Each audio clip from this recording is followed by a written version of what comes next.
여호수아 22장 10절에서 20절입니다. 10절. 르우벤 자손과 갓 자손과 므낫세 반지파는 가나안 땅 요단강 경계에 이르러 요단 강가에 제단을 쌓았는데 눈에 띄게 큰 제단이었습니다. 출애굽기에 나타난 번제단의 본체 크기는 가로 세로 약 2.5m, 높이 1.5m였습니다. 요단강에 세워진 제단은 이것보다 훨씬 큰 제단으로 사람들에게 깊은 인상을 남겼을 것입니다. 구약시대에 단을 쌓는 이유는 첫째, 하나님이나 다른 신에게 제사하기 위해서였습니다. 또한 제사와 무관하게 어떤 사건이나 계약을 확실히 하기 위해서였습니다. 두 지파 반이 요단강 경계에 큰 단을 쌓은 것은 두 번째 이유였으나 이스라엘의 나머지 지파들은 첫 번째, 즉 우상 숭배를 위해 단을 쌓았다고 생각했습니다. 12절. 이스라엘 자손들은 이 말을 듣고 온 회중이 그들과 싸우려고 실로에 집결했습니다. 싸우려고라는 단어는 이스라엘에게 있어서 전쟁과 관련된 용어이면서도 제의적인 직무를 맡은 레위인들의 회막 안에서의 섬김을 묘사할 때도 사용된 단어입니다. 하나님은 회막의 지성소에서 그룹들 사이에 좌정하신 만군의 여호와이시므로 회막과 관련된 임무는 영적 전쟁으로 간주된다는 사실을 알 수 있습니다. 이러한 이스라엘 백성들에게 있어서 신앙과 전쟁은 별개의 요소가 아니었습니다. 이 전쟁이 1차적으로는 실제적인 무력을 사용한 전투 행위를 가리키나 그 이면에서 이 전쟁은 하나님을 섬기는 신앙적인 차원에서의 제의적인 행위와 동일시되고 있습니다. 그들이 전쟁을 불사한 이유는 하나님의 제단은 오직 한 곳에만 설치해야 한다는 율법의 규례와 더불어 만일 이 규례를 어기고 다른 단을 만들어 이방인을 섬기는 성읍이 생긴다면 그 주민을 칼날로 죽이고 진멸하라는 하나님의 율법 때문이었습니다. 중앙성소가 아닌 다른 장소에서 제단을 쌓는 것은 하나님 앞에 우상 숭배를 행하는 신성 모독의 범죄였습니다. 13절. 이스라엘 자손들은 제사장 엘르아살의 아들 비느하스를 길르앗 땅의 르우벤 자손과 갓 자손과 므낫세 반지파에게 보냈습니다. 여호수아가 아닌 제사장이 조사단의 대표로 선정된 점만 보아도 나머지 9지파 반이 분노한 이유가 하나님이 아닌 우상을 위한 단을 쌓았다는 오해에서 이 사건이 발생했다는 것을 알 수 있습니다. 사건의 발단이 제단 건립과 관련한 신앙적 문제였으므로 제사장을 책임자로 보낸 것입니다. 비느하스는 후에 3대 대제사장으로 위임되는 인물입니다. 그는 민수기 25장의 바알보올 사건에서 음행 사건의 주동자를 처단하는 결정적 활약으로 이스라엘을 위기에서 건져낸 바 있습니다. 이 문제에 대한 해결사로 여호수아나 엘르아살이 아닌 비느하스가 책임자가 되어 조사하는 이유는 분명했습니다. 그들의 눈에는 이 일이 이스라엘의 신앙, 곧 여호와 예배에 도전하는 일로 보였을 것입니다. 이미 실로 성소에 하나님을 섬기는 제단이 있기 때문에 이와 별도의 제단을 쌓는 것은 또 하나의 성소를 만드는 것을 의미합니다. 하나님께서 허락하지 않은 성소를 세우는 것은 곧 다른 신앙을 갖는 것을 뜻합니다.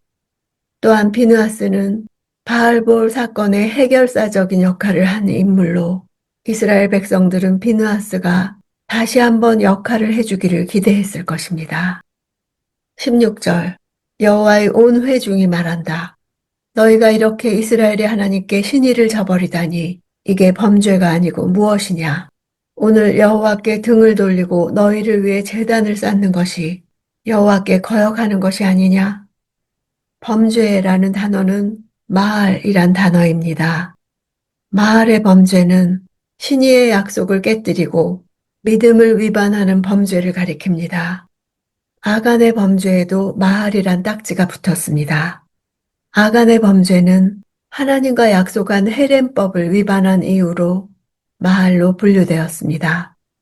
서편의 지파들이 보기에 동편의 독자적인 제단 축조는 하나님을 거역하는 배교 행위였습니다.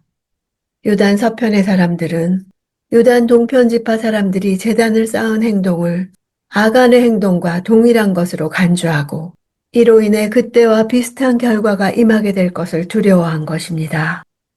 17절 여호와의 회중에게 재앙을 불러왔고 이날 이때까지도 우리가 정결해지지 못한 부올의 죄가 우리에게 작아서 바알보올 사건이 발생한 시기는 7, 8년 전에 불과합니다. 이날 이때까지도 정결해지지 못했다는 것은 그 일이 아직 기억 속에 생생하고 후유증이 남아있다는 뜻입니다. 민수기 25장에서 상세히 보고되는 이 사건은 이스라엘 백성에게 뼈아픈 경험이었습니다. 이스라엘을 향한 발람의 저주의 시도가 무산된 후 발람이 꾀를 내서 주동해 이스라엘의 남자들이 시딤에서 모압과 미디안 여인들과 집단적으로 성적 음행을 범했는데 그것은 부올의 신, 즉 모압 신과 연루된 제의적 성관계였을 것입니다. 그 범행으로 불과 하루 동안 2만 4천 명이 죽었습니다. 사실은 더 많은 사람들이 죽을 상황이었는데 비느하스가 핵심 주동자를 현장에서 처형함으로써 그날 연병이 그쳤습니다. 19절 만약 너희 소유지가 깨끗하지 않다면 여호와의 성막에 있는 여호와께서 소유하신 땅으로 건너와 우리의 땅을 나눠 쓰자. 다만 우리 하나님 여호와의 제단 외에 다른 것을 스스로 쌓아 여호와를 거역하거나 우리를 거역하는 일은 없어야 한다.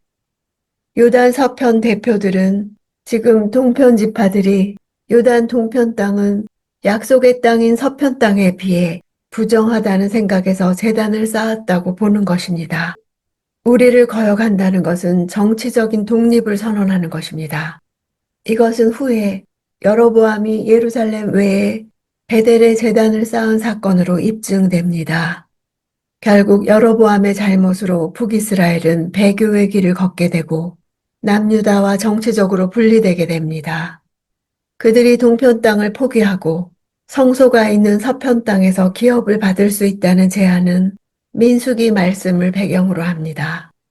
모세는 동편 지파들이 그들의 약속을 지키지 못한다 할지라도 요단 서편 지역에서 살 수 있도록 해줄 것을 명령했습니다. 이스라엘은 모두 한 하나님 나라이고 언약 관계로 연결되어 있기 때문에 서편 지파들이 사태의 심각성에 대해 인식한 것과 이스라엘의 운명 공동체로서 행동한 것은 합당합니다. 서편 지파들의 전쟁 결의는 거룩함을 지키기 위한 분노였습니다.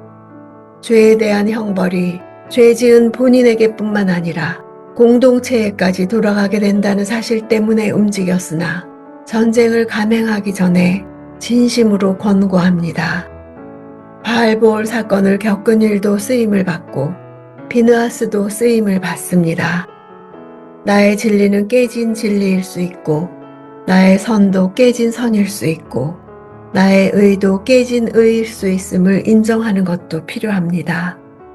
그것이 하나님의 다스림을 받는 하나님의 나라입니다.